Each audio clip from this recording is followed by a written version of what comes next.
glad to be here again. Saya kembali ada di tempat ini, saudara. Terima kasih untuk semua kepercayaan. Yuk kita siapkan hati, kita doa sama-sama sebelum kita belajar kebenaran firman Tuhan. Bapa, kami siapkan hati kami buka hati kami.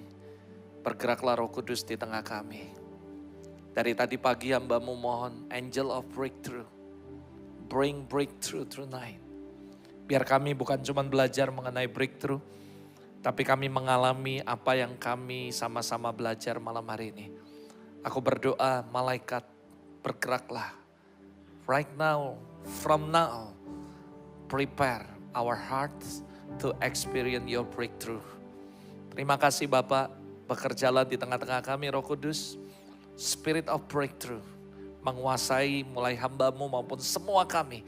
Biar kami semuanya benar-benar bisa mengalami terobosan ilahi. Dimulai dari pribadi kami, kelompok, keluarga, bahkan gereja ini. Bahkan aku percaya Tuhan akan melakukan hal yang ajaib. Apa yang gak pernah kami dengar, apa yang gak pernah kami lihat, kami akan alami mulai malam ini Bapak. Makasih Roh Kudus, kami menyerahkan semuanya ke dalam tangan-Mu, urapi hamba-Mu. Hamba sadar tanpa Tuhan aku gak bisa dan aku sangat membutuhkan Engkau. Mari Roh Kudus bersama-sama dengan hamba untuk menyampaikan firman Tuhan tepat seperti apa yang Tuhan mau. Dan aku berdoa Roh Kudus, baik orang-orang yang ada di tempat ini maupun di rumah yang sedang streaming dimanapun mereka berada. Aku berdoa roh yang sama yang sedang bergerak di tempat ini. Hari ini bergerak di dalam kehidupan mereka atas setiap rumah-rumah. I command every angel, especially the angel of breakthrough, come and serve God people. In Jesus name, dalam nama Yesus. Terima kasih Tuhan, kami siap untuk belajar. Dan kami berdoa biar apa yang kami belajar hari ini akan kami alami secara pribadi. Dalam nama Yesus semua yang percaya dan siap untuk belajar sama-sama katakan amin. Amin. Praise the Lord. Yuk sama-sama kita siapkan hati kita malam hari ini. Saya berdoa supaya ada malaikat breakthrough yang akan datang membawa terobosan dalam kehidupan saudara. Ketika Papi Herman saudara cerita tentang Azusa Street, saya ngomong sama dia bahwa di situ ada satu malaikat besar sekali, warnanya emas semua dari kepala sampai bawah, sayap semuanya emas. Dan salah satunya itu yang membawa perubahan yang signifikan terjadi bukan cuma di Azusa Street, tapi dimulai dari Azusa Street bahkan TBN apa semuanya mereka mengalami revival yang luar biasa.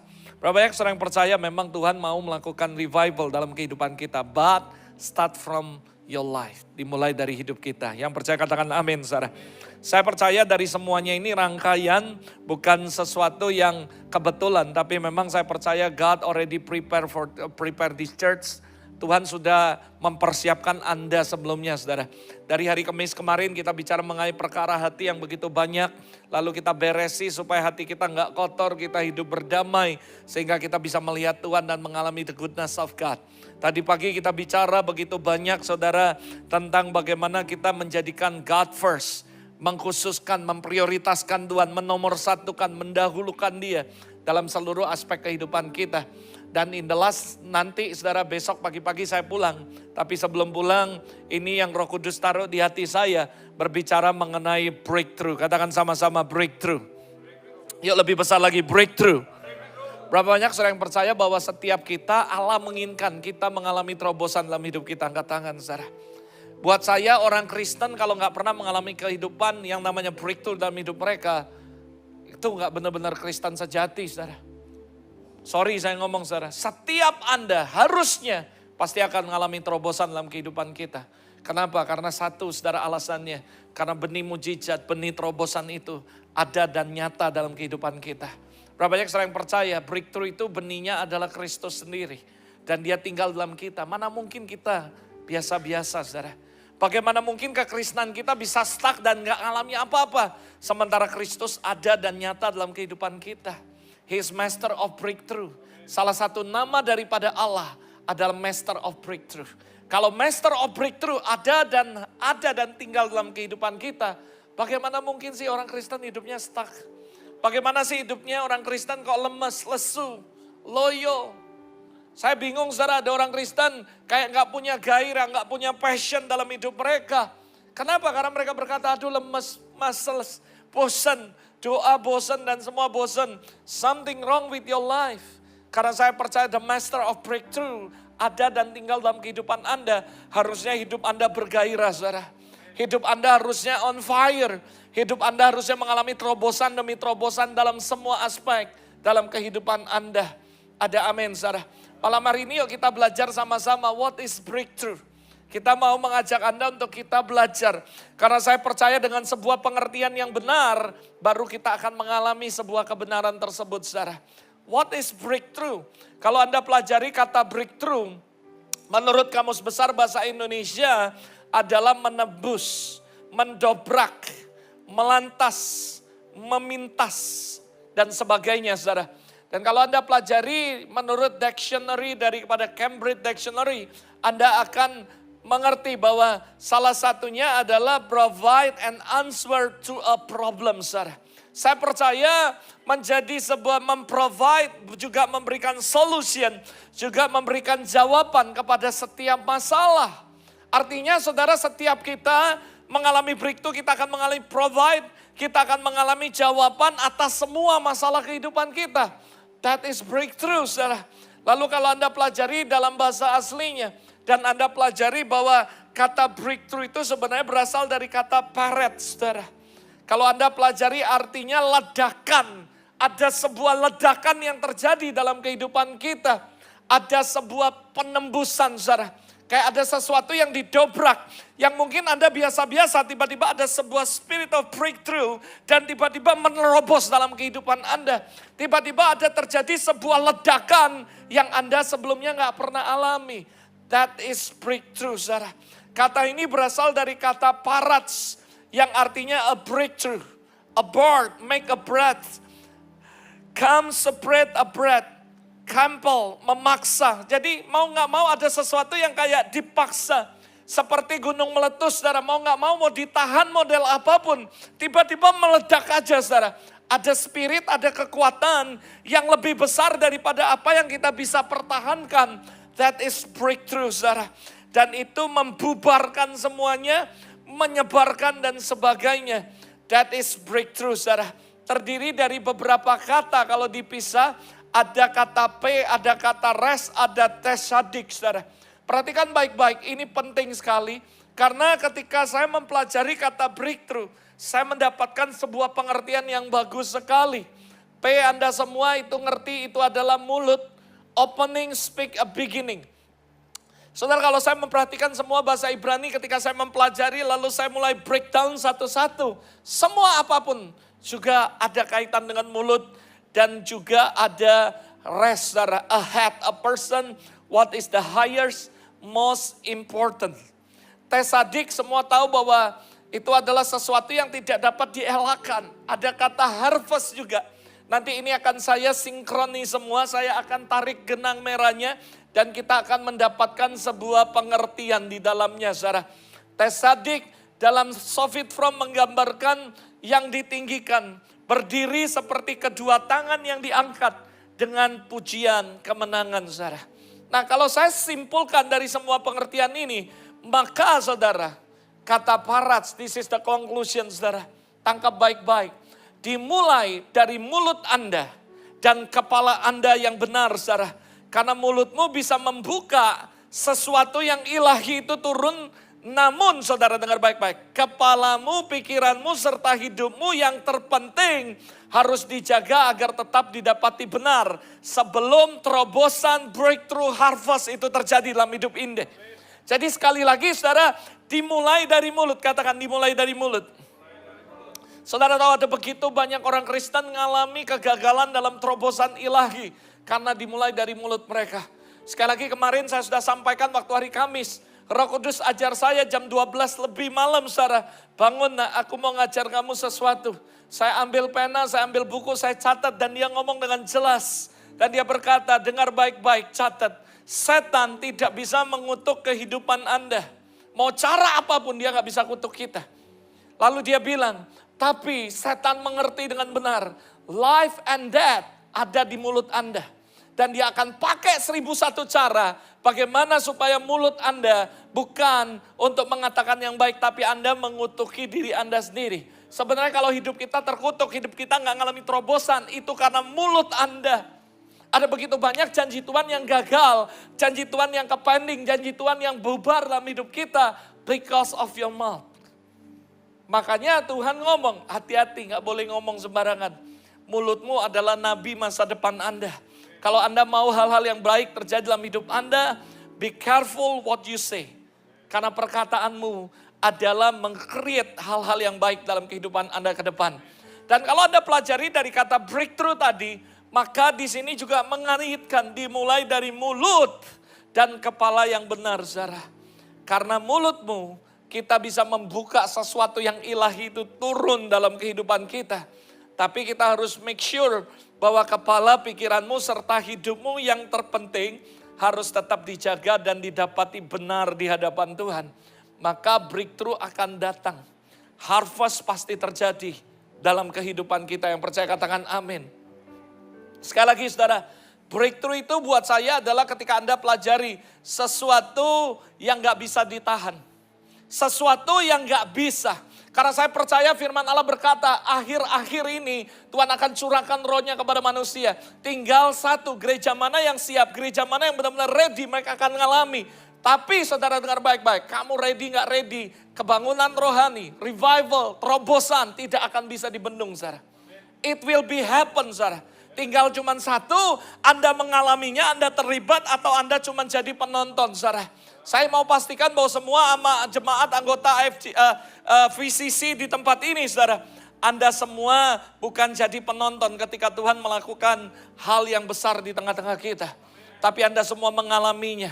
Katakan saya mau mengalaminya. Saya mau mengalaminya. Saudara kalau Anda pelajari bahasa ini dikatakan gak bisa dibendung. Pasti akan terjadi. Tiba-tiba ada yang menerobos. Tiba-tiba ada yang meledak, tiba-tiba ada sesuatu yang ledakan terjadi. Karena firman Tuhan harus digenapi. Bahwa di akhir zaman Tuhan akan mencurahkan rohnya 2 kali ganda. Hujan awal dan hujan akhir.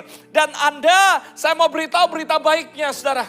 Alkitab berkata, the glory of this latter house akan jauh lebih dahsyat. More greater from the former saudara. Artinya sebenarnya saudara, ini adalah sesuatu nubuatan yang dipersiapkan tentang terobosan, tentang breakthrough. Gak ada satupun orang yang bisa menahan ini. Dan ini pasti akan terjadi. Ini akan menembus. Ini akan meledak saudara. Masalahnya cuma satu, are you ready for breakthrough? That is the problem saudara. Saya yakin sekali bahwa apa yang terjadi dalam Kisah Rasul 2, Kisah Rasul 3, Kisah Rasul 4. Itu belum apa-apanya saudara. Saudara dan saya adalah generasi yang akan menyaksikan Tuhan akan buat mujizat, Tuhan akan buat miracle, Tuhan akan buat supranatural. Tuhan akan buat hal yang besar jauh melebihi zaman rasul-rasul saudara. Dan itu akan terjadi di zaman kita. Kita akan lihat saudara, hal yang supranatural bukan menjadi hal yang supranatural, tapi jadi hal yang normal saudara. Prepare saudara, get ready. Saya yakin ini gak bisa dibendung oleh gereja. Ini gak bisa dibendung oleh denominasi manapun. Ini gak bisa dibendung dengan segala macam politik gereja. It will be happen very soon. Ketika ada orang yang sungguh-sungguh berdoa dan berkata, Lord, I want a breakthrough. As long, apapun Tuhan, at any cost. Aku mau bayar itu. Dan saya percaya Tuhan akan buat di tempat itu, saudara. Dan Tuhan gak butuh banyak orang. Tuhan cuma butuh orang yang sepakat berkata, Lord, I want to see your glory in this church. I want to see your breakthrough in this church. At any cost. Aku akan berdiri buat gereja ini. Dan saya percaya, ledakan akan terjadi. Ledakan akan datang. Saya gak bernubuat, tapi saya percaya ketika pastor pulang dari Amerika, saudara akan lihat something big, something supernatural, something phenomenal will be happen, saudara. In this church. Get ready and prepare yourself. Siapkan hati Anda benar-benar. Kenapa? Karena ini gak bisa dibendung saudara. Breakthrough itu juga salah satu sebenarnya bentuk di mana Tuhan memberikan peninggian, kemenangan bagi orang yang didapatinya benar di hadapan Allah. Dan Tuhan angkat beliau dan Tuhan beri kemenangan. Kata parad saudara itu juga digunakan pada nama kata Tuhan yaitu Baal Perazim, saudara. Atau Baal Perazim, atau the Lord of Breakthrough. Baal Perazim merupakan sebenarnya nama tempat dalam 2 Samuel 5 ayat 20. Di mana Daud mengalahkan orang Filistin. Dan dia berkata, dan dia menyebut tempat itu namanya Baal Perazim. The Master of Breakthrough. God of Breakthrough. Dan dia memberikan kemenangan yang luar biasa. Di Alkitab saya bisa cerita begitu banyak orang-orang sederhana. Breakthrough bukan untuk orang-orang besar. Breakthrough bukan untuk orang-orang yang hebat, yang punya nama, yang punya kekayaan. Breakthrough milik semua orang yang benar-benar percaya dan dimulai dengan perkataan yang benar. Karena perkataannya akan membuka sesuatu yang ilahi akan turun. Dan dia bisa menjaga pikiran dan kepalanya untuk tetap benar di hadapan Tuhan. Maka breakthrough akan datang dalam kehidupan orang itu. Tuhan gak milih siapa yang berhak untuk terima breakthrough. Tapi breakthrough milik semua orang yang sederhana. Di Alkitab ada seorang janda yang miskin gak punya apa-apa. Kecuali segenggam tepung. Yang ketika habis dia makan, dia kasih anaknya lalu habis itu dia mati gak punya apa-apa. Tapi breakthrough juga milik orang-orang seperti ini. Kenapa? Karena dengan apa yang ada yang terakhir, dia berani persembahkan untuk Tuhan, saudara. Ketika ada firman Tuhan datang dalam kehidupannya, buatkan aku dulu. Lalu habis itu baru. Dan tiba-tiba dia membuat, dia mendahulukan Tuhan, saudara. Dia mengutamakan Tuhan, dia mendengar apa yang firman Tuhan katakan. Dan dia mengutamakan, saudara. Padahal itu adalah genggam tepung terakhir. Anda melihat bagaimana Tuhan memberkati seorang janda Sarfat. Seorang janda yang punya utang. Suaminya meninggal, suaminya sebenarnya adalah hamba Allah. Tapi meninggal dan dia gak punya uang. Dan dia meninggalkan hutang. Dia gak mampu bayar hutang. Penagih hutang sudah datang dalam kehidupannya. Mungkin Anda berkata, gak mungkin gue ngalami breakthrough. Gue aja masih kelilit utang. Justru karena kamu berhutang, kamu butuh terobosan. Justru karena kamu masih punya tagihan-tagihan, kamu butuh terobosan. Jangan berkata, Tuhan aku ini gak layak lah nerima terobosan. Salah Anda, saudara. Janda ini gak punya apapun. Bahkan ketika Elisa datang dalam dia dan ngomong, what do you have in your hand? What do you have in your house? Aku gak punya apa-apa. Kecuali botol kecil. Cuman minyak kecil. Mungkin ada berkata, aku gak punya apa-apa. What do you have in your house? Anda mungkin karena sesuatu masalah sehingga Anda harus berhutang atau apapun itu. Justru itu Anda harus benar-benar membuka mulut Anda. Karena Anda percaya harus sesuatu yang ilahi akan turun dalam hidup Anda. Jaga pikiran Anda. Jaga supaya tetap dalam kondisi benar. Janda ini akhirnya mendengar apa yang firman Tuhan katakan melalui Elisa. Anda sudah baca di Alkitab, finally saudara, dia menuangkan minyak itu gak habis. Dia jual minyaknya, dia bayar semua hutangnya, dia survive dari hutang saudara. Because apa saudara? Dia ngalami terobosan daripada Allah. So terobosan bukan untuk orang-orang yang super rohani. Yang ada di mimbar, yang melayani, yang rohani. Maka mereka akan mengalami terobosan. Justru semua orang, semua kita butuh terobosan. Saya berdoa malam hari ini untuk Angel of Breakthrough come dan datang melayani Anda satu-satu malam ini. Kalau Anda memang benar malam ini membutuhkan terobosan, jangan malu. Apapun itu. Kalau mungkin saudara bawa surat hutang, bawa ke Tuhan dan berkata, Tuhan ini loh masih, aku butuh terobosan. Dan saya percaya God can do anything. Ada amin saudara. But start saudara dengan mulut yang benar. Dengan kepala yang benar saudara. Dan saya berdoa supaya ketika Angel of Breakthrough datang dalam kehidupan Anda, menyentuh kehidupan Anda, saya berdoa dan saya percaya terobosan akan terjadi. Anda bisa minta Papi Herman, oh Papi tolong doakan saya, supaya saya juga gak punya utang dalam kehidupan saya. Saya percaya ketika seorang Bapak rohani Anda mengalami terobosan apapun, harusnya sebagai anak itu akan ngalir dalam kehidupan Anda. Kalau Anda sepakat, tapi mulailah dengan mulut yang benar. Mulailah dengan perkataanmu dan pikiran yang benar. Dan saya berdoa dengan pengurapan yang Tuhan berikan. Dengan bantuan para malaikat termasuk di Angel of Breakthrough. Dan lebih lagi saudara, Tuhan sangat merindukan supaya kita mengalami terobosan. Kalau kita mau tapi Tuhan gak mau, gak mungkin kita bisa alami. Kalau Anda berkata, masa sih Tuhan mau? Mau. Janda ini melayani Tuhan dengan setia. Sampai suaminya mati, suaminya juga melayani Tuhan, suaminya hamba Tuhan. Lalu dia berkata, kok bisa kita punya utang? Dan penagih utang sudah datang, aku gak punya uang untuk bayar. Penagih utang mau ngambil anaknya. Hari itu dia datang ke hamba Tuhan. Hamba Tuhan melepaskan firman.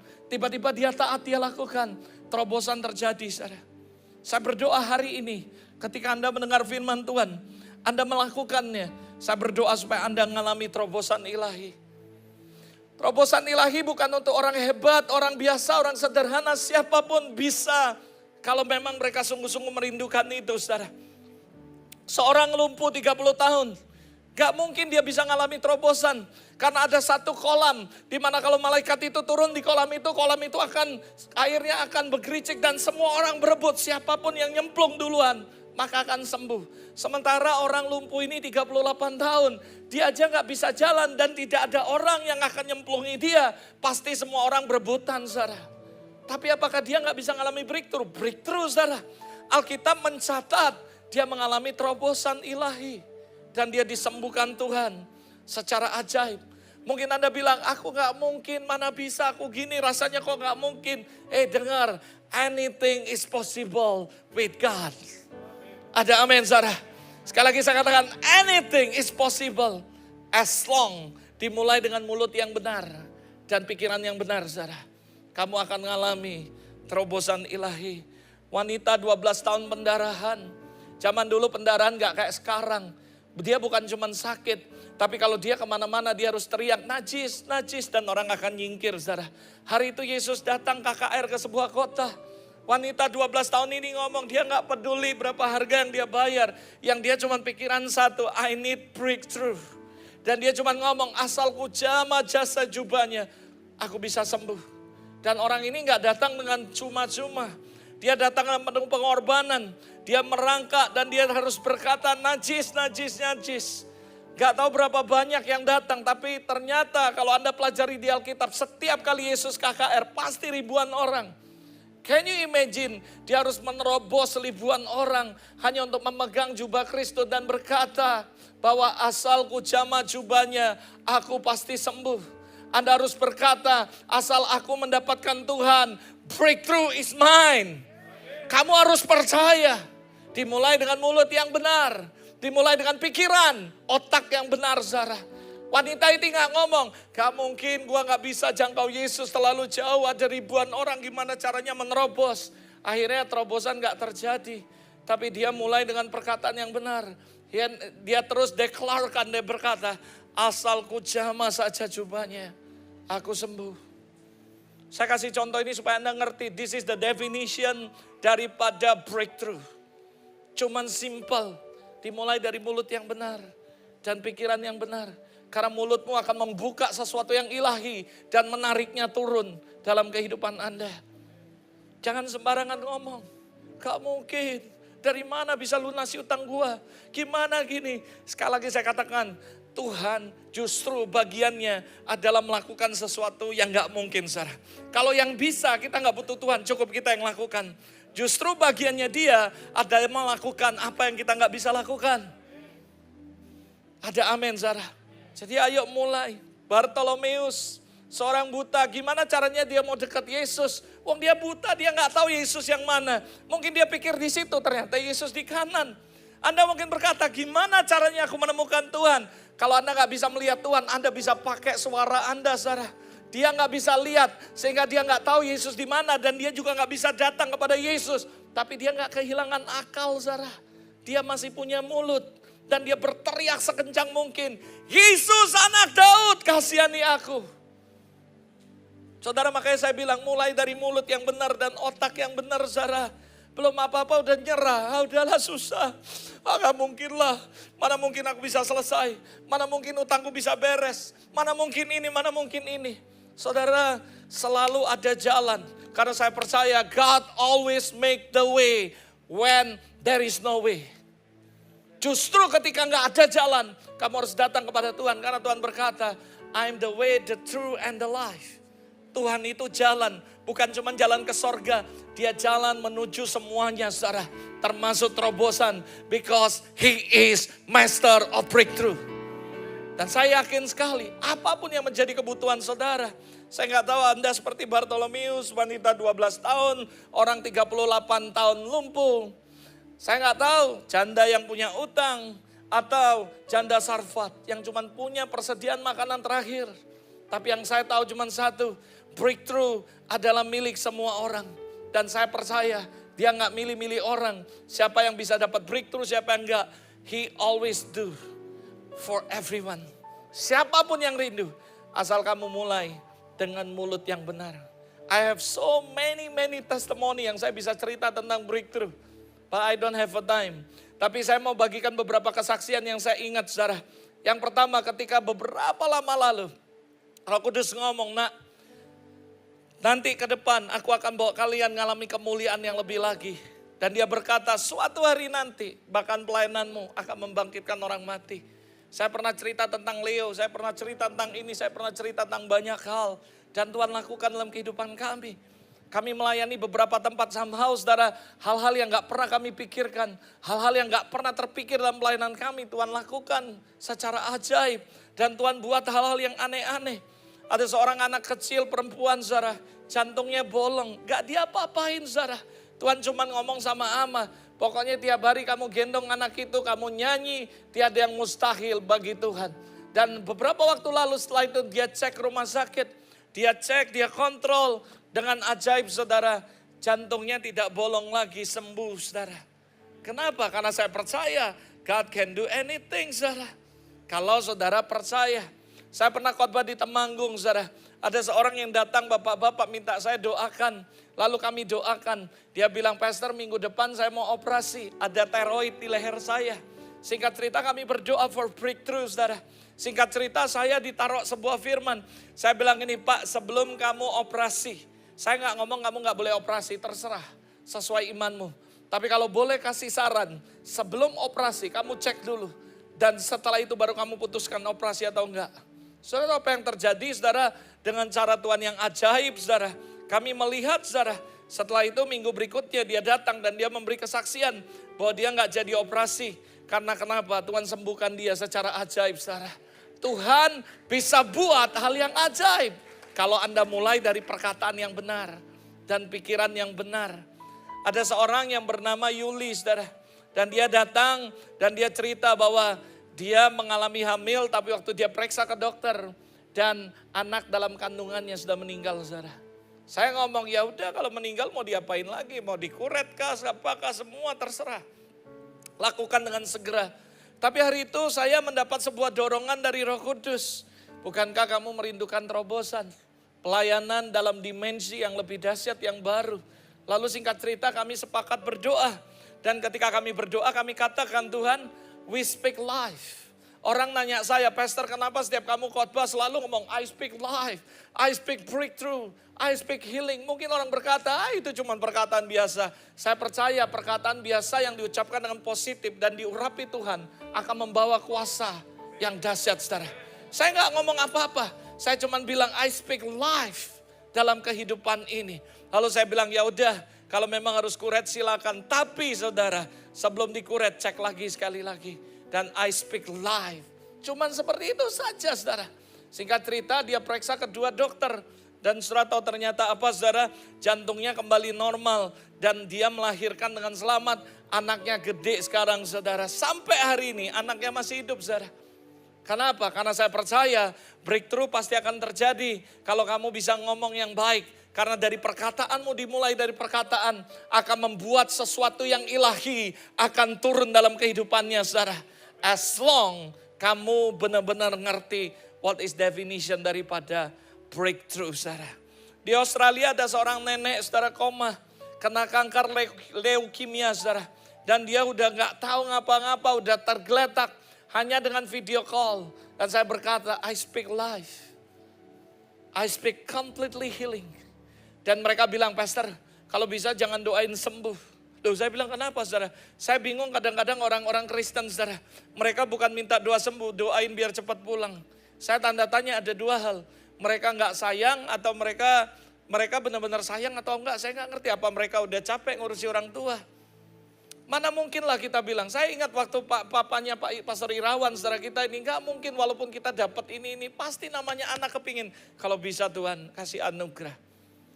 Ya saya bilang terserah sesuai imanmu. Tapi dalam hati saya saya ada sebuah dorongan, I speak life. Dan mungkin mereka menertawai saya karena udah koma sekian lama. Gak mungkin. Tapi setelah saya pulang, setelah saya selesai video call dan sebagainya, saya pulang ke rumah. Hari itu waktu itu di gereja dan beberapa hari kemudian dia telepon saya dengan kaget dan juga kegirangan. Dia bilang, Pastor Robert, dokter juga bingung. Tiba-tiba aja ibu ini, nenek ini bangun dari koma dan minta pulang, Because why? Because saya percaya terobosan dimulai dari perkataan kita yang benar, mulut kita yang benar. Karena mulut yang benar akan menurunkan, membuka sesuatu yang ilahi dan akan turun, selama saudara punya mulut yang benar, Ada amin, Jadi saya yakin sekali ada seorang keluarga, konseling, udah mutusin mau cerai, Saya berkata, cerai bukan solusi.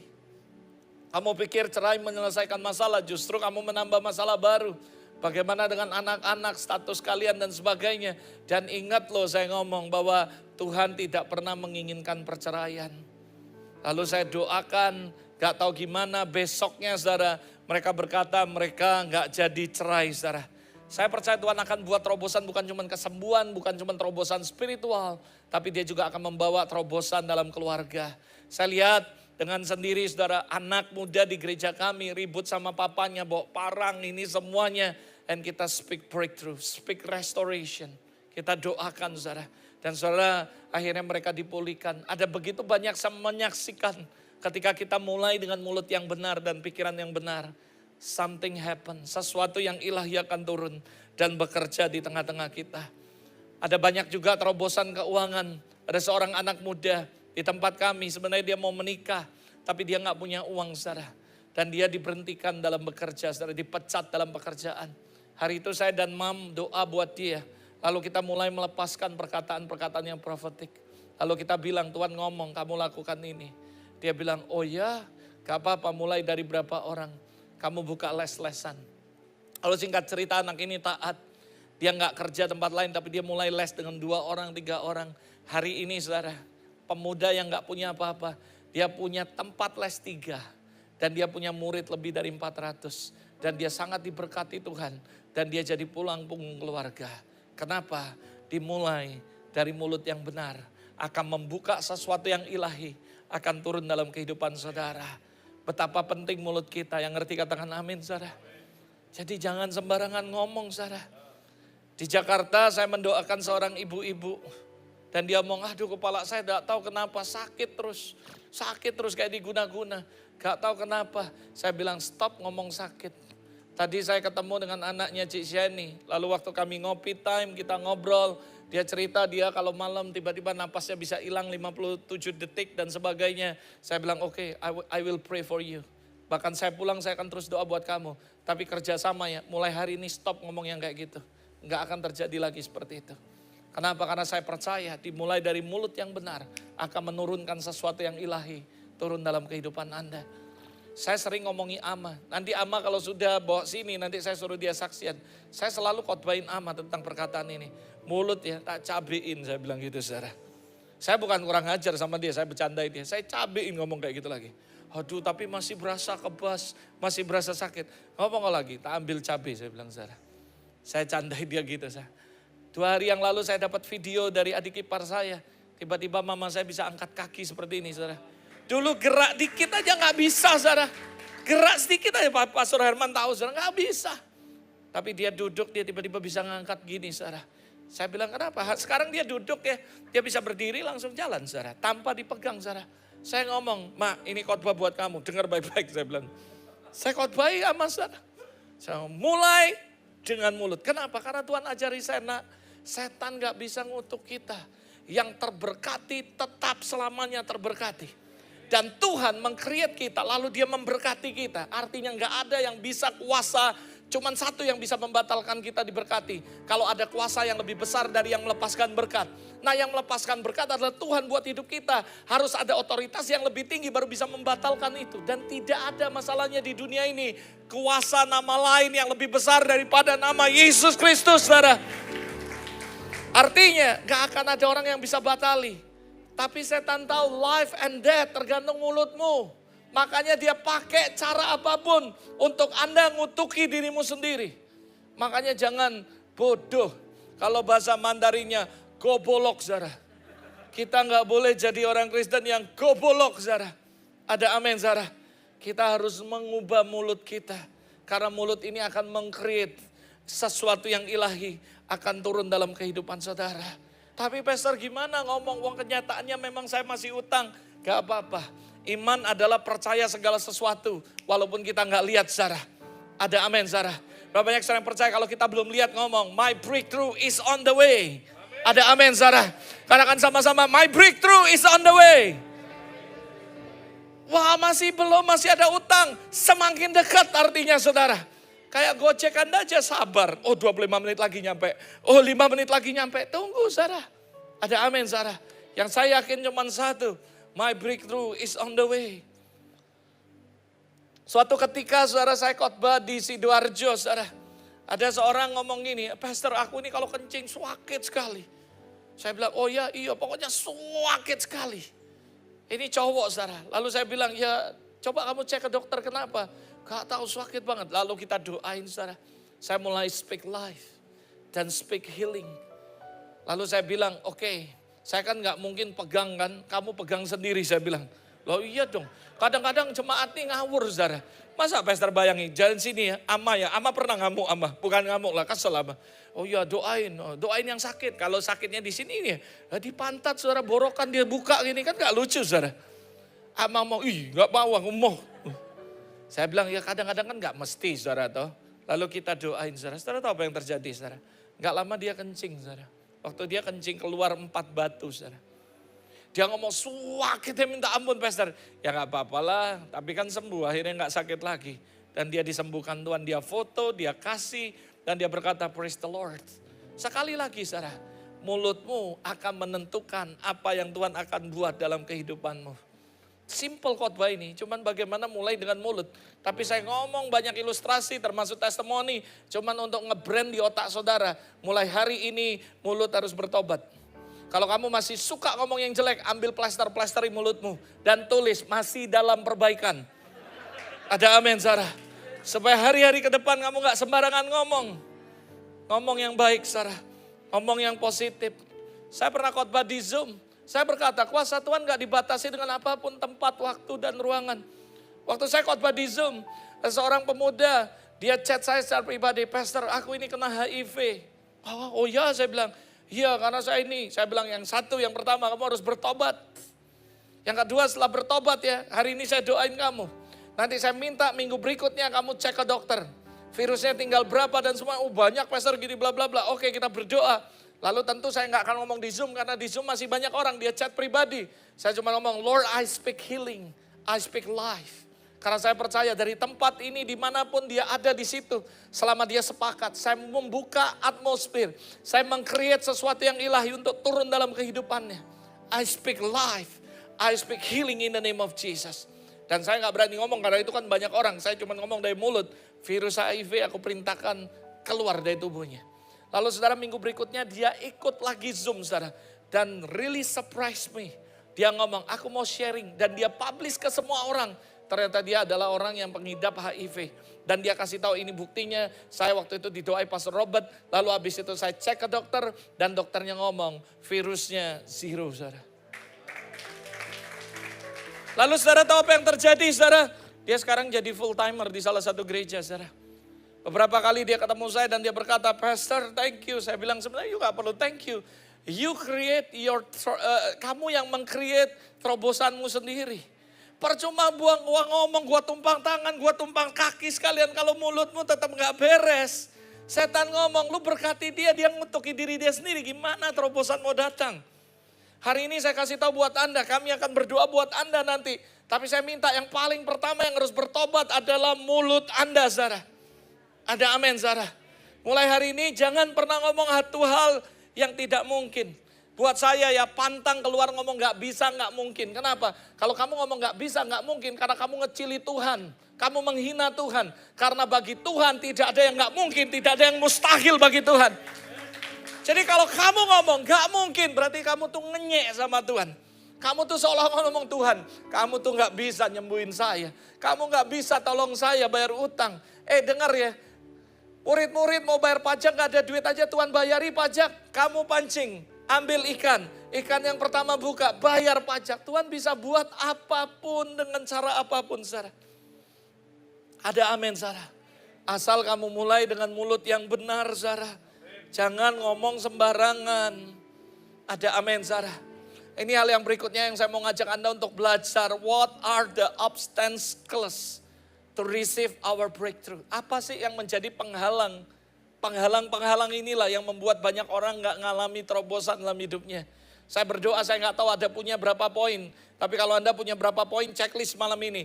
Lalu bertobat di sini, buang ini supaya gak ada penghalang lagi. Saya gak tahu berapa banyak penghalang yang menghalangi Anda. Sehingga terobosan gak terjadi dalam kehidupan Anda. Tapi kalau ini ada, saya berdoa dalam nama Yesus. Penghalang ini dihancurkan di dalam nama Yesus. Sehingga breakthrough akan menjadi milik Anda. Hal yang pertama yang membuat orang gak ngalami terobosan. Karena jujur, kita gak sungguh-sungguh merindukan terobosan. Kita cuman latah. Oke, breakthrough, amin, breakthrough. Tapi kita gak benar-benar menginginkannya. Misalnya nih, Pastor Herman bawa saya makan. Lalu dia beliin makanan yang banyak-banyak. Oke Pastor, makan, ayo makan, excited. Saya mau, iya makan. Tapi dari cara ngambil makanan, dari cara makan, saya gak punya gairah. Itu bukan lapar, bukan haus. Saudara dengar baik-baik, kita bukan greedy, bukan rakus, bukan ini, bukan semua. Tapi Tuhan pengen kita tuh ada sesuatu yang excited, ada passion, ada gairah. Are you really needs the breakthrough? Apakah kamu benar-benar menginginkannya? Apakah kamu benar-benar mau breakthrough? Apakah kamu cuma ikut-ikut? Saya menganjurkan Anda yang ikut Pastor Herman ke Amerika. Waktu Anda nyampe di Azusa Street, jangan Anda, oh ini Azusa Street. Anda benar-benar gak merindukannya, Anda gak akan mengalami. Bila perlu sebelum Anda ke sana, Anda prepare dari tempat ini. Benar-benar Tuhan, aku pingin ketemu Engkau, aku ngalami Engkau di situ. Saya jamin, waktu Anda nyampe di situ, belum mulai doa, Anda sudah ngalami Tuhan. Karena Anda benar-benar merindukannya. Tapi kalau Anda cuma bilang, ya udahlah kita sudah di sini sekalian lihat. Anda gak akan ngalami apapun, saudara. Ama setiap kali mau ke Israel, kami puasa sebulan. Bahkan lebih dari sebulan. Kami mempersiapkan diri, kami bilang Tuhan kami mau ketemu Kau secara pribadi. Waktu kami di situ, kami ngalami hadirat Tuhan yang berbeda dari sebelumnya. Kenapa? Karena kita benar-benar merindukan Tuhan. Dalam ibadah terutama doa pagi, kami ngalami Tuhan karena kami benar-benar merindukan. Saya bilang Tuhan, ibadah ini gak menarik kalau gak ada Tuhan. The only one and our priority is you Lord. Bukan yang lain. Orang lain gak mau datang gak apa-apa. Yang penting Kau datang Tuhan. Saudara kalau baca saudara Lukas pasal 8 ayat 26 sampai 39. Karena panjang saya gak bacain semua. Saudara catat dan baca di rumah supaya poinnya bisa habis pas nanti. Saudara di cerita ini kalau saudara baca. Ini adalah cerita bagaimana menceritakan seorang yang dirasuki setan selama bertahun-tahun. Dan tidak ada yang bisa menyembuhkan. Dan tiba-tiba Tuhan datang dan membuat breakthrough, terobosan ilahi. Melakukan mujizat dengan mengusir roh yang ada di dalam orang tersebut. Dan di dalamnya itu ada legion 1000 saudara. Bukan ini kelas berat lah. Yang orang lain gak mungkin bisa hadapi, semua orang takut dengan orang ini. Tiba-tiba Yesus datang dan buat breakthrough. Tapi saudara tahu apa yang terjadi? Di Gerasa seharusnya waktu mereka mengalami terobosan ilahi. Mereka harusnya senang, tapi mereka gak menginginkannya. Yang terjadi kalau Anda baca di Alkitab, mereka mengusir Yesus. Mereka takut dan mereka mengusir Tuhan. Karena kamu bisa bayangin saudara, 1000 legion pindah ke babi. Lalu babi itu lompat semua. Mereka pikir, waduh kalau kayak gini rugi deh. Pengusaha babi bocuan bangkrut semua gara-gara Yesus datang. Kaliin aja coba satu babi berapa kali 2000. Kalau satu babi aja misalnya 5 juta kali 1000 saudara kali berapa ribu. Dan mereka takut saudara. Mereka takut buat sebuah terobosan. Harusnya kalau mereka berpikir positif. Wow ini sesuatu yang ajaib. Tidak ada yang bisa menyembuhkan. Tiba-tiba ada seorang yang bernama Yesus datang ke kota kita buat revival. Harusnya mereka menyambut. Mungkin ada banyak orang gila lain yang mereka bawa. Dan mereka akan mengalami kebangunan rohani.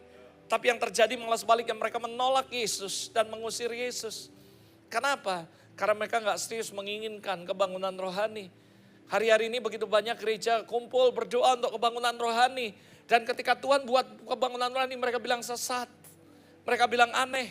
Oh gak ada itu padahal ya apa yang terjadi hari ini. Karena doa-doa pendahulu kita. Berapa banyak orang yang percaya apa yang Tuhan lakukan di banyak gereja, termasuk mujizat, supranatural, apapun. Itu karena ada orang-orang yang sebelum kita berdoa minta kebangunan rohani terjadi atas bangsa kita. Masalahnya cuma satu, ketika itu terjadi mereka nggak siap. Mereka lihat mana in the Bible, gimana caranya kok ada emas, gimana caranya ada batu-batu. Ini nggak Alkitabiah, nggak ada zaman Yesus. Nggak ada di Alkitab. Padahal kalau Anda mau ngomong, saudara, kita nggak perlu berdebat. Tapi berapa banyak saudara yang percaya, Tuhan bilang, kalau kamu percaya, kamu akan melakukan pekerjaan yang aku lakukan, bahkan lebih dari apa yang aku pernah lakukan di muka bumi. Artinya Tuhan akan buat lebih dahsyat dari Rasul. Zaman Rasul nggak ada yang kayak gini dapat air. Tuhan buat, itu mujizat, itu terobosan. Dan itu adalah jawaban doa, saudara. Bukankah Tuhan yang janji akan lebih dahsyat dari zaman mula-mula? Tapi kenapa waktu terjadi, itu bujuk itu, pas ambil dari kantong mungkin. Atau apa itu, nggak mungkin itu, nggak mungkin, saudara. Saya ditanya orang, kamu pakai bedak apa? Saya ditanya orang, kenapa kok bisa kadang-kadang banyak emas dan sebagainya? Kenapa kok gini, kenapa kok gini? Saya sering ngomong, kalau hamba Tuhan itu yang ngalami, dia bilang ini Tuhan. Kalau orang lain itu hantu. Kalau dia benar, kalau orang lain gak benar, saudara. Kadang begitu banyak orang gak ready for breakthrough. Seharusnya kita harus bangga ketika Tuhan membuat sesuatu dalam kehidupan keluarga kita yang lain. Kita harus berkata, praise the Lord. Karena Tuhan nyata dalam hidup mereka. Bukan malah kita menolak mereka. Ada begitu banyak orang gak ready untuk terobosan. Dan mereka mengusir dan menutup, menghalangi terobosan-terobosan yang terjadi, saudara. Dan ini terjadi. Why? Karena mereka sebenarnya tidak sungguh-sungguh merindukan untuk sebuah kebangunan rohani. Padahal terobosan ilahi bisa jadi sesuatu yang luar biasa. Kalau hari itu, saudara, orang Gerasa benar-benar merespon dan mengingat terobosan, akan terjadi pelepasan besar-besaran, saudara. Saudara tahu nggak, pernah nonton ada sebuah pendeta di Korea namanya Jin Gil Suk. Kalau Anda cek ya, itu khusus pelepasan. Ada ribuan orang datang ke KKR, dia cuma gini, segitu, saudara. Lalu dia datang gitu, pelepasan, saudara. Mungkin orang bilang, sesat itu. Loh, dia memang dipakai Tuhan untuk pelepasan, saudara. Cek aja di internet, banyak, saudara. Tapi orang ngomong apa? Wah, itu sesat, karena mereka gak ready. Nah, itu yang terjadi dalam kehidupan Yesus. Orang di Gerasa gak ready untuk itu. Dan mereka gak benar-benar menginginkannya. Padahal kalau Anda baca Jin Gil Suk ini bukan orang karismatik. Dia dari Presbyterian Church di Korea. Seriously. Dia doain yang setan keluar, setan keluar, setan keluar, saudara. Baru-baru ini saya lihat sebuah video, saudara. KKR semuanya pelepasan. Pendetanya masih muda. Dia berdoa dari tempat ini, dia hardik setan. 1000 orang pelepasan, saudara. Serentak, saudara. Kenapa? Karena saya percaya terobosan harus terjadi. Because he is master of breakthrough. Karena Tuhan bilang, aku akan mencurahkan rohku atas semua manusia. Saya bahkan percaya, saya lagi menantikan, prepare anak-anak sekolah minggu, saudara. Karena saya percaya the next, saudara akan lihat yang khotbah anak-anak sekolah minggu. Dan waktu mereka khotbah, Tuhan turun, Tuhan nyatakan mujizat. Mereka akan ngusir setan, mereka tumpang tangan yang sakit sembuh, mereka buat mujizat. Itu akan terjadi karena Alkitab ada tulis tentang itu. Jadi saudara, siapkan anak-anak kita, siapkan next generation. Ada amin, Sarah, inginkan benar-benar. Yang kedua ini loh menjadi penghalang orang gak menerima terobosan ilahi. Kenapa, Sarah? Nah ini terlalu profesor, Sarah. Karena kita terlalu mengandalkan pemikiran manusiawi, ngandali otak. Miracle dibuat, rumusnya apa ya miracle? Gak ada rumusnya, Sarah. Kayak tadi saya ngomong, Sarah. Orang matematikanya ngomong apa, matematika duniawi. 100% bayar perpuluhan, masih sisa 90% uang saya. Tapi Tuhan gak pernah. Yang ada Tuhan gak pernah buat pengurangan. Dalam kalkulator Tuhan selalu perkalian, Sarah. Ada amin, Sarah. Karena Tuhan kita gak suka ngurang-ngurangi. Dia sukanya melipat-lipat gandakan, Sarah. Itu sifat daripada Allah kita. Dia gak pernah kurangi. Jadi kalau Anda bayar 10% perpuluhan untuk rumah Tuhan, uangmu bukan berkurang 10%, tapi dikalikan 10%. Mungkin orang bilang, wah ini prosperity gospel. No, saya gak ngomong itu, saudara. Anda jangan kutip separuh-separuh ya. Dengeri khotbahnya tadi pagi, saudara. Secara utuh, saudara. Dan I believe, John Rockefeller berkata, dia gak akan pernah ngasih cek perpuluhan $1 juta. Ketika dia sebelumnya mulai dengan $1.50 a week. Kate Johnson cuman punya gaji $100 a week. Dan dia harus bayar sewa kontainer karena dia tinggal di sebuah kontainer tanpa AC. $400. Dan saudara tahu apa yang terjadi? Dia dengar sebuah buku. Dia baca bahwa semua uang yang kita terima 10% berbuat baik kasih ini. Lalu dia memutuskan ada sebuah gereja Lutheran Church di depan persis tempat dia sewa kontainer yang tanpa AC yang bayar $400 a month. Dan dia kasih 10% untuk rumah Tuhan. Akhirnya dia diberkati Tuhan luar biasa. Hari ini dia menjadi salah satu coach, confident coach. Dan one of the best coach. Dan saya kasih tahu tadi ada satu orang anak muda ngomong, Pastor lagi baca ya bukunya. Saya bilang, if you have money, buy the book. Judulnya adalah Living Wealthy. Dan saudara akan pelajari begitu banyak prinsip-prinsip kerajaan Allah. Dan hal-hal yang sangat memberkati. Kenapa saudara? Karena saya percaya Tuhan mau buat terobosan dalam semua aspek. Termasuk keuangan dalam kehidupan saudara.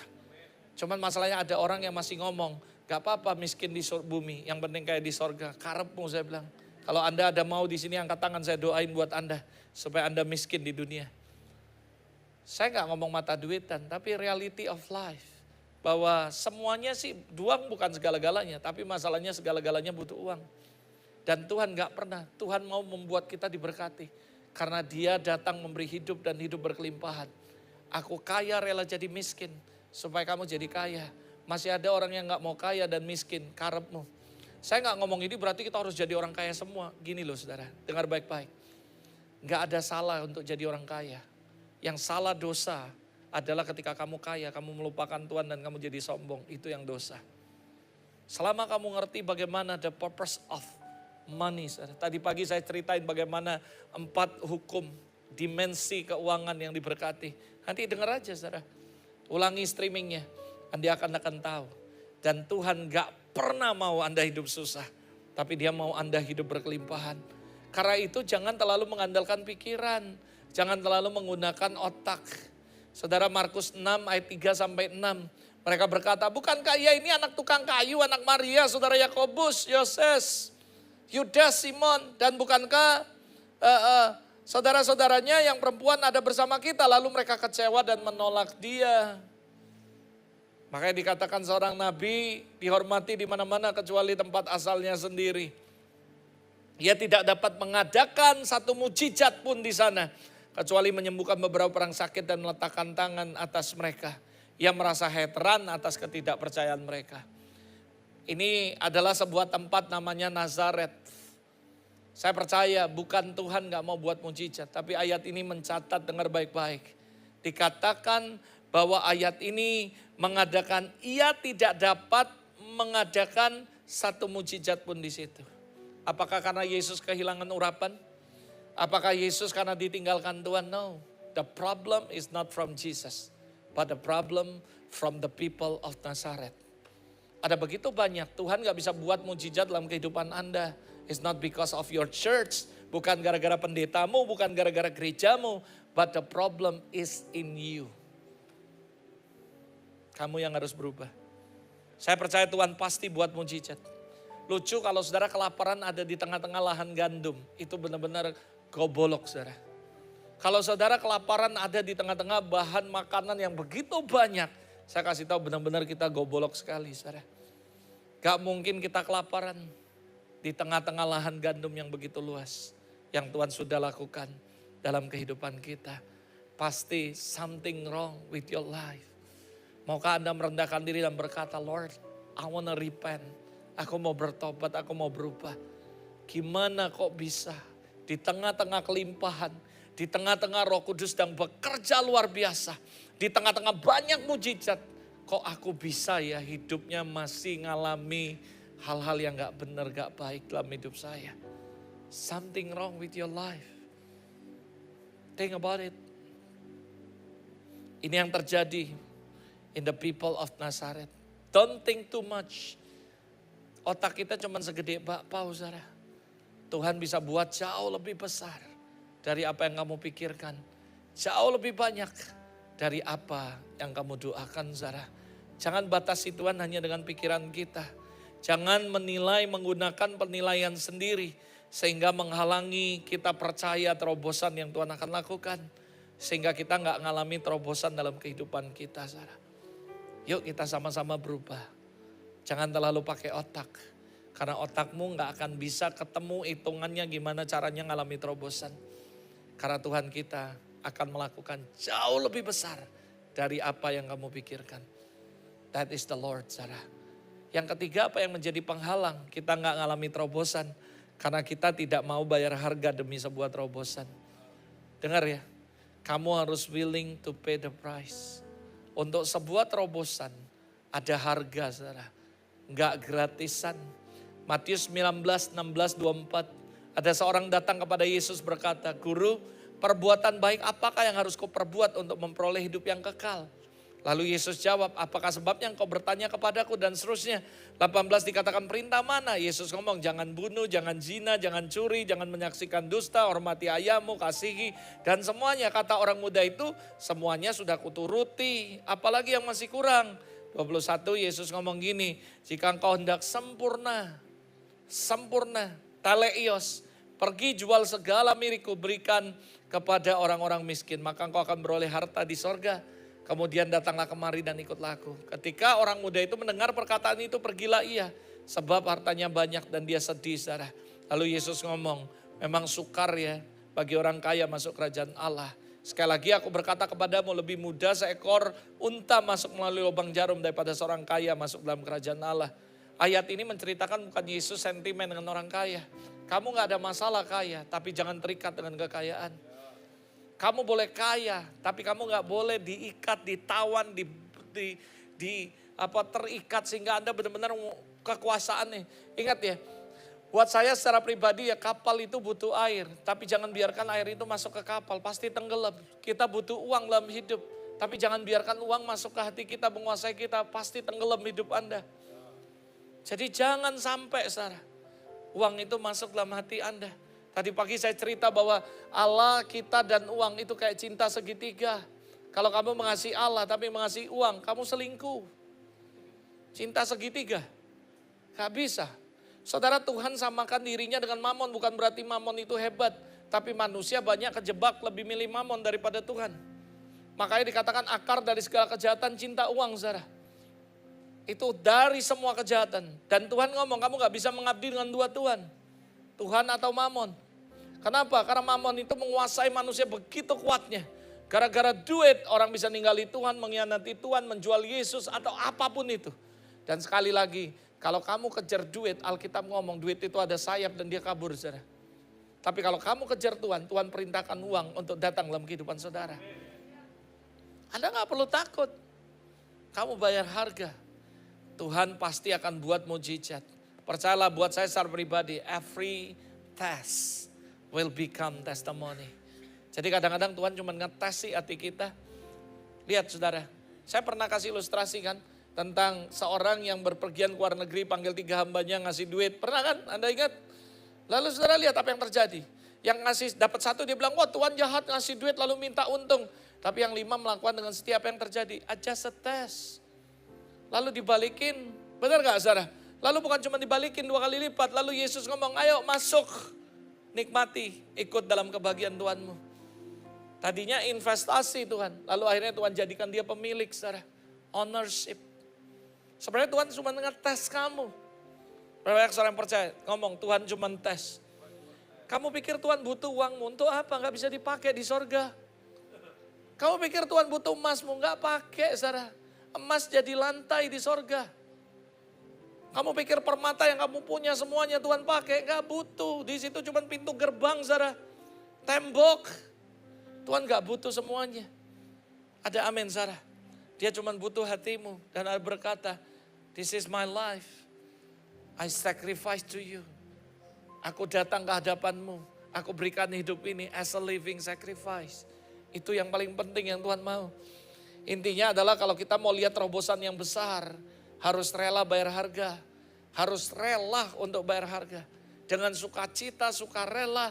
Saudara, kalau saudara pelajari di Wals, di Almolonga, di Azusa Street, di apapun. Saudara pikir itu terjadi tiba-tiba? Ada orang yang berdoa, saudara. Di Wales ada orang yang berdoa, 4 orang nenek-nenek berdoa minta terobosan, minta kebangunan rohani di sebuah kandang. Dan tiba-tiba Tuhan datang melawat umatnya. Di Almolonga, dimanapun saudara, di Uganda waktu itu. Ketika salah satu pemimpin negara berkata, I dedicate this nation for the glory of God. Dan Tuhan mengubah Uganda dengan luar biasa. Saya mempelajari historical daripada revival terjadi di many nation.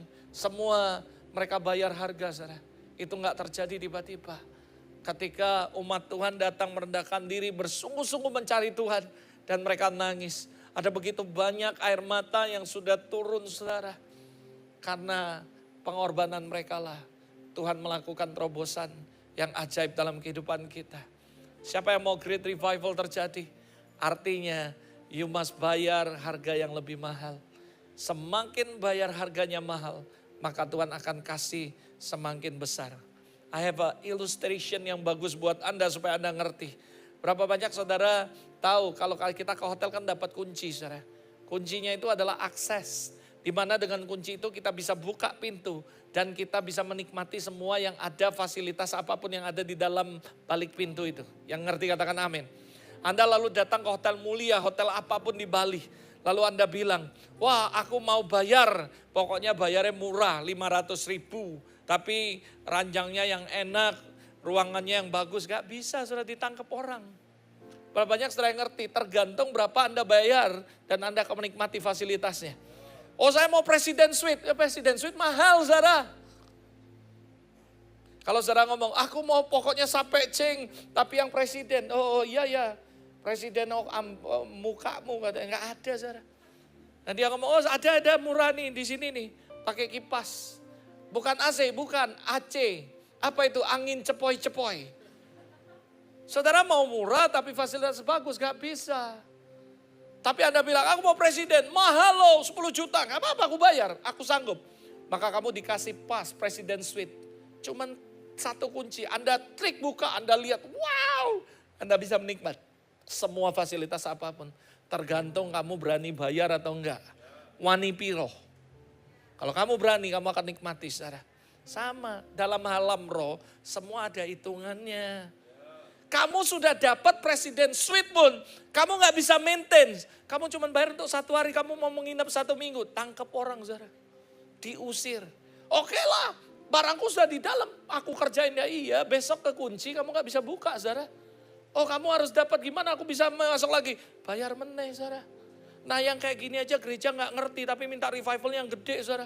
Pokoknya kalau kami lagi nyembah ya, tiba-tiba malaikat datang. Tiba-tiba ada batu banyak turun kayak batu, kluk, kluk, kluk, kluk, kluk, kluk. Kata malaikat, endasmu itu.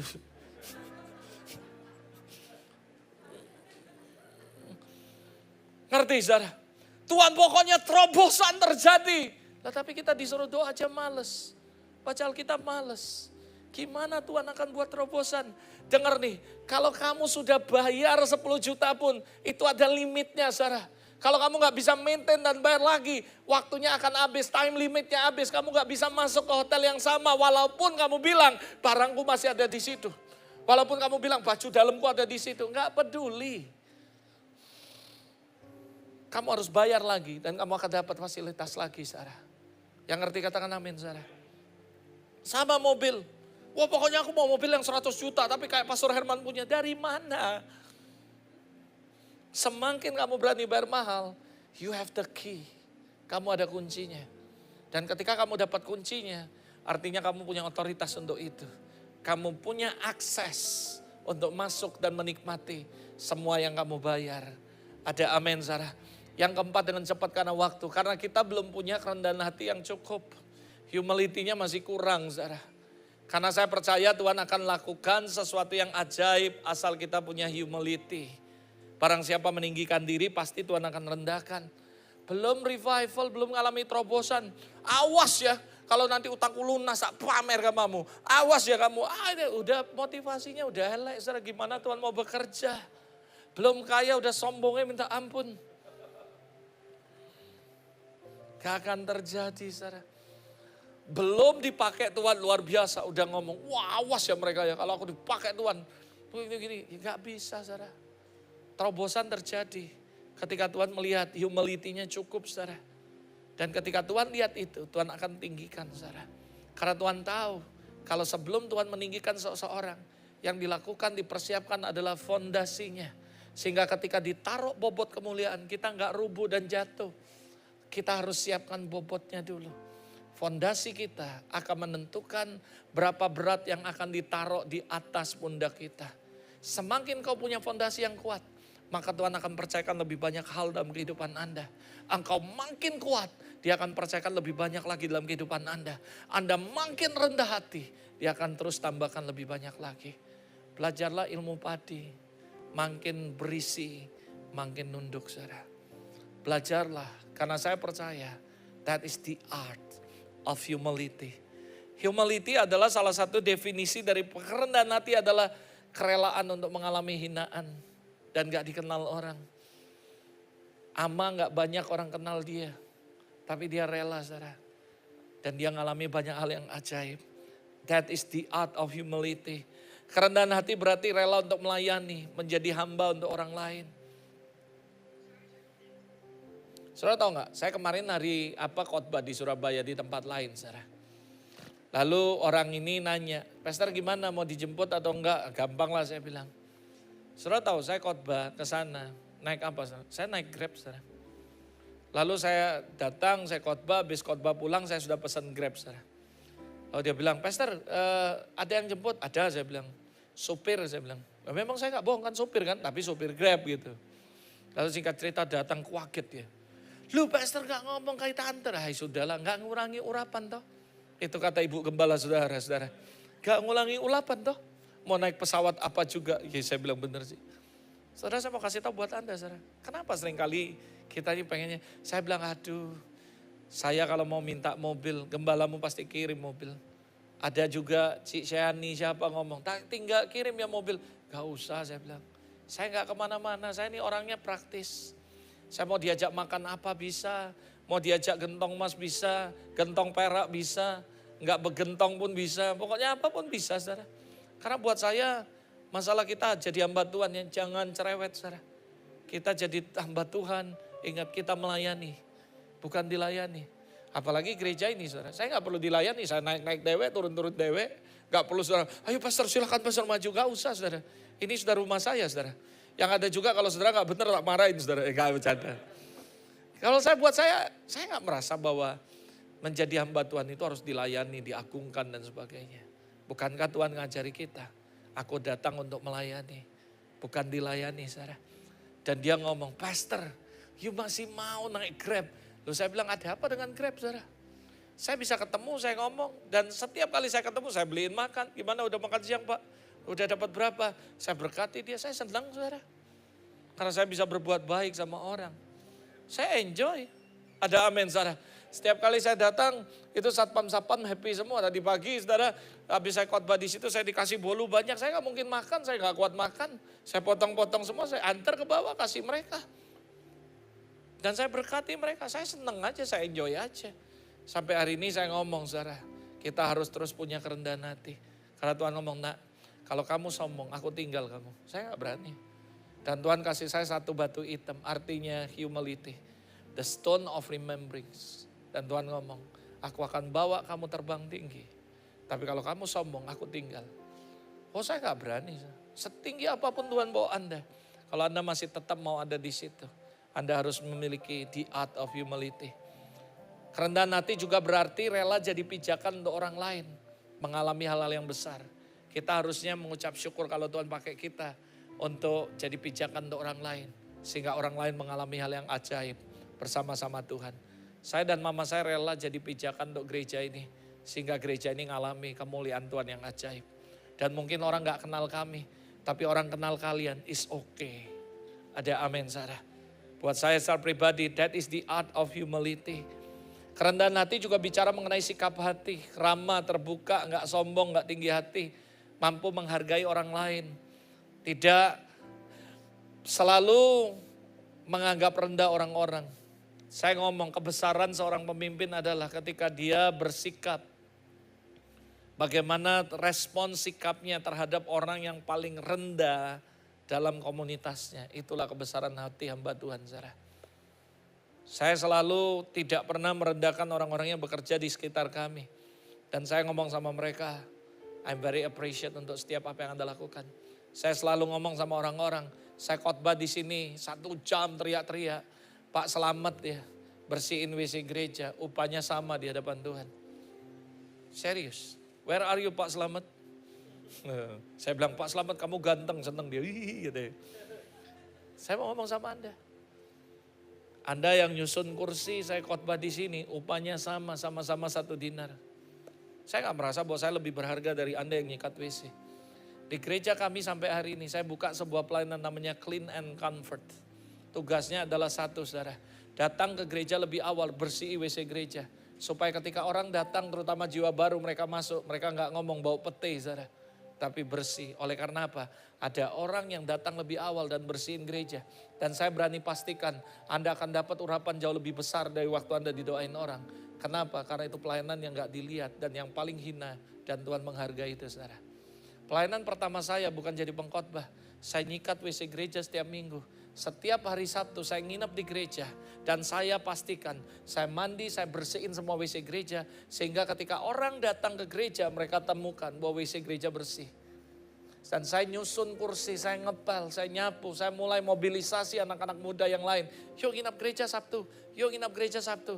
Lalu saya ajak mereka sebanyak mungkin untuk memberesi gereja. Mulai kami doain bangku satu-satu Tuhan. Orang yang duduk di sini kami gak tahu mereka punya masalah apa. Tapi biar mereka ketemu Tuhan. Waktu ibadah mereka ngalami Tuhan. That's what I do for long time ago. Kalau Tuhan bawa saya sampai ada di titik ini, karena saya mau mulai dengan kerendahan hati, saudara. Sampai hari ini kalau Anda nggak percaya tanya orang gereja kami, saya masih ikut bersih-bersih gereja. Sampai dengan hari ini, karena saya ngomong, saya nggak mau lupa dari mana saya diambil, dari mana saya mulai start pelayanan saya. Saya challenge anak-anak LOG di sini. Kalau kamu berkata, Lord, aku mau bersih WC gereja bukan sesuatu yang hina. Tapi itu praktek kerendahan hati. Justru dari situlah Tuhan kasih firman, Tuhan kasih urapan, Tuhan kasih banyak hal yang baru dalam kehidupan saya. Ketika saya humble myself. Dan saya kasih tahu upahnya sama kok. Makanya saya menghormati orang-orang yang bersih gereja. Karena saya melakukan itu sampai dengan hari ini. Pernah saudara gereja kami dipakai acara gabungan saudara. Gabungan orang-orang semua dari gereja-gereja lain masuk. Saya di belakang ngurus sound system. Saya pakai baju biasa, pakai kaos. Dan saya juga ikut bersih-bersih. Orang nanya, yang mana pendetanya? Pendetanya kok benar datang? Padahal pendetanya juga ikut bersihin, saudara. Saking lucunya, saya kan ada di belakang. Yang main drum ini agak ini, tangi, saudara. Lalu dia ngomong, boy, tolong besarin suaranya. Saya bilang, oke siap, saya besarin ya, yang mana gitu. Wah anak-anak saya ngamuk semua saudara. Saya bilang udah gak apa-apa, bagus dong dia panggil saya boy. Daripada dia bilang sok cek gitu. Berarti pendetamu masih muda saudara, boy saudara. Ada amin saudara. Mereka gak terima pendetanya digituin. Saya bilang gua aja digituin gak marah, kenapa lu mesti marah? Ada amin saudara. Karena firman Tuhan ngomong, barang siapa direndahkan, Tuhan akan tinggikan. Ada amin saudara. Mending saya direndahkan manusia, tapi ujung-ujungnya ditinggikan Tuhan. That is the art of humility. Yang kelima, 2 poin, 5, 6 selesai saudara. Karena kita mempunyai motivasi tertentu yang tidak disukai Tuhan. Ada udang di balik batu. Nah saudara itu, di balik batu ada udang saudara. Itu yang terjadi. Kenapa yang menjadi penghalang kita ngalami terobosan? Ya ini gambar ini nih udah gak usah saya tulis, harusnya Anda tahu artinya. Tebak gambar, apa artinya? Ada udang di balik batu, saudara. Itu yang terjadi, motivasinya gak murni. Oh supaya kita terkenal, supaya subscribe-nya nambah banyak dan sebagainya. Saya kasih tahu ya, kalau Anda benar-benar menginginkan kebangunan rohani, don't expect anything. Biar Tuhan yang ditinggikan, biar Tuhan yang dimuliakan. Motivasi penting, karena motivasi akan menentukan apa yang Tuhan akan buat dalam kehidupan kita. Sekali lagi saya katakan, jangan sampai kita menginginkan revival, menginginkan terobosan, tapi selalu ada udang di balik peyek saudara. hidup kita nggak serius dengan Tuhan. Ada motivasi yang terselubung. Melayani ujung-ujungnya kepingin duit dan sebagainya. Ada udang di balik batu. Hati kita nggak murni. Hati kita nggak tulus. Jangan pernah miliki motivasi untuk kepentingan pribadi. Karena ketika itu ada dalam hidup kita, terobosan ilahi akan terhalang. Kita nggak akan pernah mengalami terobosan ilahi dalam hidup kita. Murnikan hatimu. Tuhan, aku ingin ini. Bukan supaya VCC ditinggikan, tapi Tuhan yang ditinggikan. Bukan supaya aku jadi terkenal, tapi Tuhan supaya orang tahu bahwa Tuhan ada di gereja ini. Dan mereka ngalami Tuhan secara nyata. Setiap kali khotbah saya berlutut, saya ngomong Tuhan, kalau kamu gak tolong aku gak bisa. Aku butuh Engkau Tuhan. Saya nangis setiap kali sebelum khotbah, saya bilang Tuhan, kasih aku hati kayak gini terus. Setiap kali sebelum khotbah dredeg takut. Karena saya gak mau sembarang ngomong. Saya bilang, saya harus khotbahkan apa yang kamu mau, bukan apa yang aku mau. Aku bilang, tolong aku Tuhan. Aku cuma minta satu, habis khotbah bukan aku semakin dikenal orang. Tapi setiap khotbah, orang lain berubah jadi takut Tuhan. Orang makin cinta sama Tuhan. That is my purpose to preach. Saya khotbah kapanpun, dimanapun, saya gak minta follower. Saya gak minta apapun. Bahkan kemarin Chris teman saya dari Jakarta bilang, Koro habis khotbah ya banyak yang nanya buku. Kenapa gak bawa? Saya bilang, saya gak suka sebenarnya. Datang lalu jualan buku. Ada buku di belakang ya. Ini ya semua. Saya sekali doang bawa buku sini. Habis itu sampai hari ini saya datang berapa kali khotbah. Semana saya pernah jualan buku. Saya gak ada. Apalagi habis jualan ya. Selesai ya nanti kalau beli di belakang saya tanda tangan sekarang. Saya gak mau. I'm not artist. Orang sampai bilang, lu tuh gila, lu tuh aneh. Buat buku orang kalau gak untuk jual untuk apa? Saya mau bagi gratis kepada hamba Tuhan desa yang gak pernah punya buku yang bagus. That's my desire. Saya sudah siapin sekian ribu. Saya cetak 6.000, masih sisa paling 2.000 atau berapa, dikit lah. Lalu saya bilang, saya siapin satu. Nanti waktu mereka datang konferensi, tak kasih hadiah buat pendeta-pendeta. Saya mau ke desa-desa, saya mau bagi orang-orang yang gak mampu dan sebagainya. Mereka nangis, mereka bilang, biasa kami dapat buku cetakan buku kuning, kertasnya kuning, jelek. Karena murah, karena mentang-mentang kami dikasih gratis. Ini buku pertama yang paling bagus yang kami terima. That is break my heart. Ada orang waktu saya bawa buku, dia bilang, Pastor aku pengen baca, aku gak ada duit. Nah ambil gratis. Yang penting satu, janji lo baca. Iya Pastor. Sampai orang bilang saya gila, lu gak butuh duit, butuh. Tapi saya percaya God will provide. Percaya kalau hatimu baik, hatimu tulus. Percayalah Tuhan akan angkat hidupmu. Jangan ada motivasi apapun. Lalu dia bilang, wah jadi ini gimana kita gak bisa beli buku. Udah hubungi staf saya, wong yang ngurus mereka. Hasil penjualan buku kamu tahu, saya persembahkan untuk rumah Tuhan. Hasil penjualan buku saya bagi beberapa editor lah orang ini siapa. I bless them, staf-staf saya. Mereka bilang, lu gila. Lalu saya bilang, bukunya sudah lunas dibayar Tuhan. Makanya saya gak mau pakai publishing, saya dikejar untuk jualan. Saya ditargeti. Saya bayar lunas ke Gramedia sendiri, gak ada publishing. Saya bayar sendiri, jadi saya gak ditargetin untuk jual. Karep-karep saya, wong saya sudah lunas bayarnya. Dari awal saya ngomong sama Tuhan, saya gak mau taruh lalu saya dikejar, harus jualan. Saya datang untuk khotbah, bukan untuk jualan. Dan saya harus sampaikan firman Tuhan. Belum tentu apa yang saya tulis di buku itu yang Tuhan mau sampaikan. Di tengah-tengah hari ini, saudara. So saya buang itu. Jadi sekali lagi, jangan ada udang di balik peyek, saudara. Kamu harus benar-benar tulus.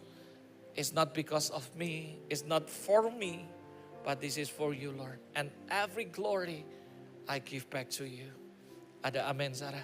Terakhir lalu saya tutup, saya undang pemain musik maju ke depan, penyanyi, worship leader.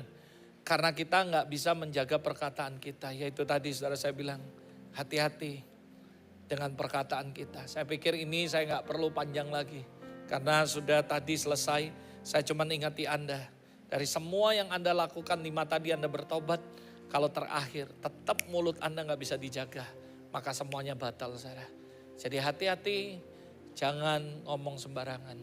Jaga perkataanmu benar-benar, ingat setan nggak bisa mengutuk hidup saudara. Setan cuma bisa pakai mulutmu untuk mengutuk dirimu sendiri. Yuk kita tundukkan kepala sama-sama di hadapan Tuhan. Thank you Lord. Bagi Tuhan tak ada yang mustahil. Bagi Tuhan tak ada yang tak mungkin.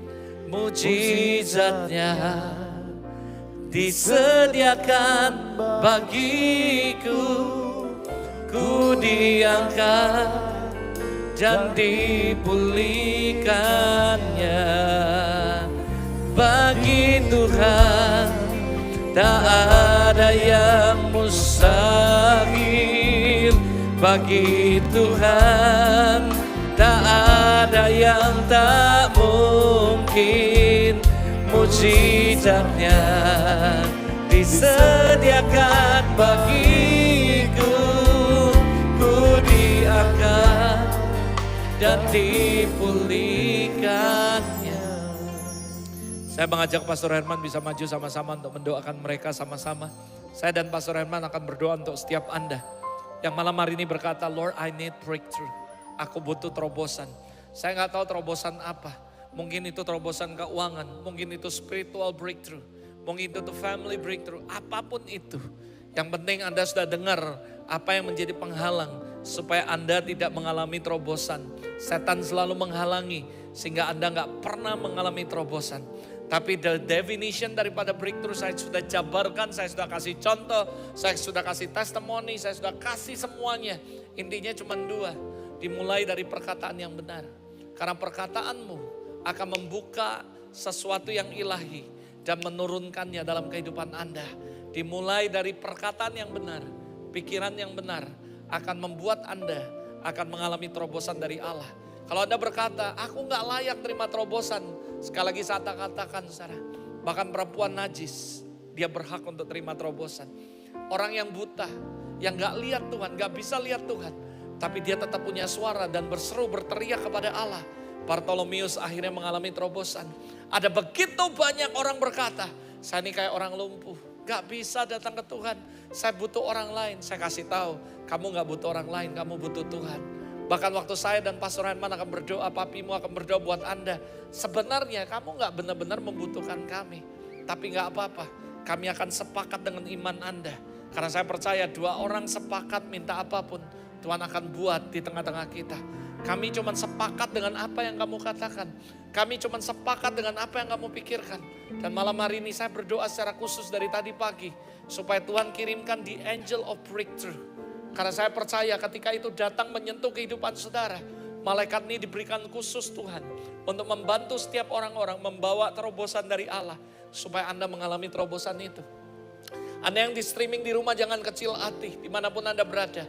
Anda juga siapkan dirimu. Saya percaya Tuhan gak dibatasi dengan waktu, dengan tempat. Saudara, saya banyak sekali mengalami testimoni demi testimoni. Ada begitu banyak orang berkata, Pastor, ketika kamu khotbah, tiba-tiba kakiku sembuh. Kamu khotbah, tiba-tiba aku mengalami lawatan Tuhan. Kamu khotbah, tiba-tiba aku dijamah Tuhan. Aku lihat malaikat, aku mengalami manifestasi. Karena saya percaya, because it's not me. It's not because of me. Because I believe our God, dengar baik-baik, can do anything. Dia bisa melakukan apa yang gak mungkin. Apa yang orang bilang gak mungkin. Seperti tadi orang HIV. Hanya didoakan di Zoom. Dan nenek-nenek yang di Australia. Koma begitu lama berbulan-bulan. Tiba-tiba bangun dan minta pulang. Tuhan bisa buat apapun. As long. Ingat, dimulai dari perkataan yang benar. Karena ketika kamu melepaskan perkataan yang benar. Kamu sedang meng-create sebuah atmosfer ilahi. Sesuatu yang ilahi akan turun. Dan kalau selama pikiranmu benar. Pikiranmu sejalan dengan pikiran Kristus. Saya percaya your breakthrough is on the way. Saya katakan di dalam nama Yesus. Your breakthrough is on the way. Is on the way right now in the name of Jesus.